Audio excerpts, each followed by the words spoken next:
মাঝে মাঝে কিন্তু ভর্তা ভাত খেতে অনেক ভালো লাগে। আর আজকে আমি মাছ ভর্তা করতেছি, টমেটো ভর্তা করতেছি, সাথে ছিল মাছ ভাজা। সবকিছু রান্না বান্না করে আমি আজকে চলে যাব বাড়ির মেলায়। তাই তো সব কিছু তাড়াহুড়া করে রেডি করতেছিলাম। রান্না বান্না খাওয়া দাওয়া সব কিছু শেষ করে যাব আর কি। আর অনেক দিন পর যাচ্ছি হচ্ছে বাণিজ্য মেলায়। আর বাণিজ্য মেলা প্রায় শেষের দিকে, কখন জানি শেষ হয়ে যায়, তাই তো ভাবতেছি আজকে চলে যাই, কিছু কেনাকাটা করব। ফার্স্ট একদিন গেছি রাতের বেলা, কিছুই দেখতে পাই না, এত ভিড় ঝামেলা ছিল। তাই ভাবতেছি আজকে দিনের বেলায় যাব, অনেক কিছু কেনাকাটা করব, মানে কিছু ভিডিও করতে পারবো। আর রাস্তাটা গাইছে এত সুন্দর ছিল, ভিউটা দেখেন, অনেক অসাধারণ। আমার তো অনেক ভালো লাগতেছিল যে এত শহরের মধ্যে একটা রাস্তা, তাও আবার জ্যাম নেই, এত সুন্দর একটা জায়গা। রিক্সা দিয়ে যাচ্ছিলাম, অনেক ভালো লাগতেছিল। চলে আসলাম সেই মানে বেলায়। আর এখানে ঢুকতেই দেখি যে সে ভাইরাল বেলুন। আর আমিও আজকে আপনাদের ভাইয়াকে বলতেছি আমাকে এই বেলুনটা কিনে দিতেই হবে।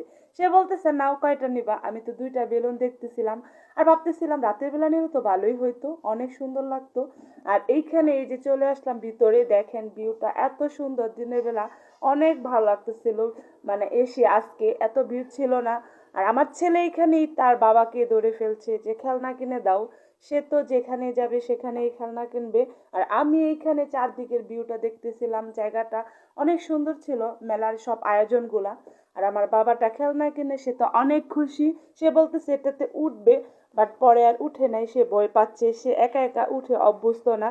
তারপর শেষের দিকে একটা মানে ঘোড়াতে উঠছিল, তাও তার বাবাকে নিয়ে, সে একা একা কখনোই উঠে নাই। সে এখানে এসে তা অনেক খুশি, মানে তার খেলনা পেয়ে। সে খেলনা পেলে আর কিছুই লাগে না, সাথে যদি তার বাবা থাকে তাহলে তো কথাই নেই। আর আমি এখানে ওদেরকে হারিয়ে ফেলছি, ওরা যে কোথায় গেল আমি খুঁজতেছিলাম যে কই গেল। মানে ওরা বাবা ছেলে এক পাশে ভিডিও করতেছিল আর আমি খুঁজতে খুঁজতে চলে আসলাম একটা স্টলে। এখানে এসে তো গড় অনেক কিছু মানে দেখলাম, জিনিসগুলো অনেক সুন্দর লাগতেছিল। আর এই জগটা আমার অনেক পছন্দ হয়েছে, তাই নিয়ে নিলাম জগটা। আর চলে আসলাম আরেকটা দোকানে। এখানে এসে তো দেখি অনেক সুন্দর সুন্দর চুড়ি। আর চুড়িগুলো আমার কাছে এত ভালো লাগছে, বাট কপালটাই খারাপ যে আমার হাতের সাইজের কোনো চুড়ি নেই। সবগুলো চুড়ি অসম্ভব সুন্দর ছিল, বাট কিনতে পারি না, আমার হাতে একটা চুড়িও ঢুকে নাই। আসলে আমার চুড়ি অনেক পছন্দ, বাট আমার হাতটা এত বড় যে আমার কোনো চুড়ি অ্যাভেলেবেল ঢুকে না। মানে ওভার সাইজ চুড়ি ছাড়া কোনো চুড়ি ঢুকে না। আর এগুলো তো মানে কাচের চুড়ি ছিল, এগুলো কোনো ওভার সাইজ চুড়ি না, তাই ঢুকে নাই আর কি। আর এইখানে এসে দেখি যে কাঁচা কাঁচা ফুল, এত সুন্দর গাঁদা ফুলগুলা। আমার কাছে খুবই ভালো লাগছে যে ফুলগুলা দেখে, মানে ছিঁড়তে চাইছি, তারপর আর ভয়ে ছিঁড়ি নাই যে কে কি বলে।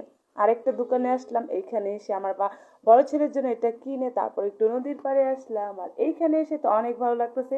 নদীর পাড়ে জায়গাটা কিন্তু অসম্ভব সুন্দর ছিল, আকাশটাও দেখতে কিন্তু অনেক সুন্দর ছিল। আসলে এখানে না আসলে বুঝতাম না যে জায়গাটা এত সুন্দর। আর কখনো এরকম ভাবে আসা হয় নাই, হঠাৎ করেই মানে প্ল্যান করলাম যে চলা যায় বাণিজ্য মেলায়। আর বাণিজ্য মেলায় এসে তো নদীর পাড়ে চলে আসলাম। আর নদীর পাড়ে এসে জায়গাটা এত সুন্দর লাগছে, বিকেল টাইমে অনেক ভালো লাগতেছিল। আর আমরা অনেক ভিডিও করতেছিলাম। আর আমার ছেলে পাশেই অনেক দুষ্টামি করতেছিল। এইখানে আমার বাবাটা বলতেছিল যে আম্মু ঝিনুক পাওয়া গেছে।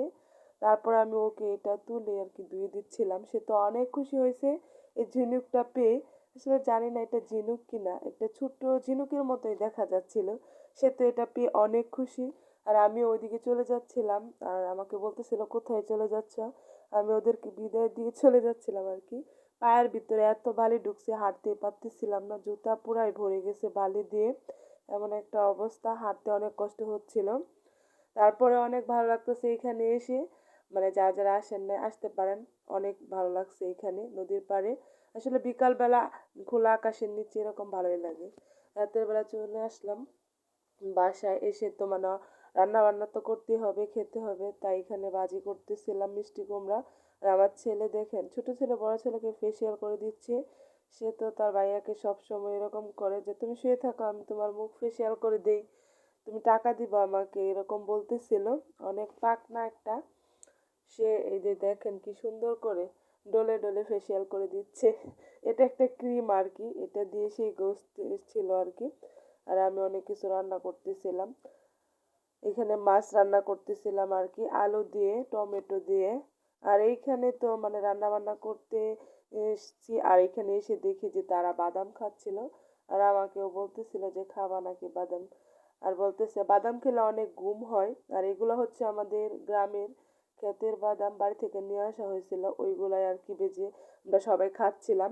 কিছুক্ষণ পরে রাতে চলে আসলাম ছাদে। আমার ছেলে বলতেছে কিসের নাকি আগুন লাগছে, আসলে জানি না, তবে এসে দেখি না আগুন লাগে নাই।